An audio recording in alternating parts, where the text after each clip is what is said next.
বাংলাদেশ থেকে তৃতীয় দেশে পণ্য রপ্তানির জন্য ভারতের ভূমি বন্দর ব্যবহার করে ট্রান্সশিপমেন্ট সুবিধা বন্ধ করে দিয়েছে ভারত সরকার। সম্প্রতি ভারতের কাস্টমস বিভাগ থেকে জারি করা এক বিজ্ঞপ্তিতে বলা হয়, এই সিদ্ধান্ত কার্যকর হবে অবিলম্বে।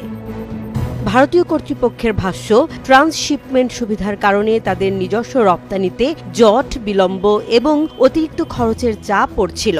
এর ফলে মুম্বাই ও অন্যান্য বন্দরে তৈরি হচ্ছিল জটিলতা। এই বাস্তবতায় তারা ট্রান্সশিপমেন্টের সুবিধা তুলে নেয়ার সিদ্ধান্ত নিয়েছে।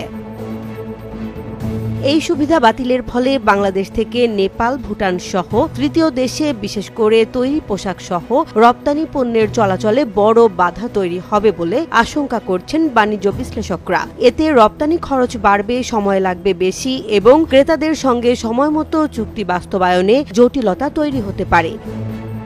বিশ্ব বাণিজ্য সংস্থা WTO এর নিয়ম অনুযায়ী স্থলবেষ্টিত দেশগুলোকে ট্রানজিট সুবিধা দেয়া বাধ্যতামূলক হলেও ভারতের এই সিদ্ধান্ত সেটির সঙ্গে সাংঘর্ষিক কিনা তা নিয়েও উঠেছে প্রশ্ন।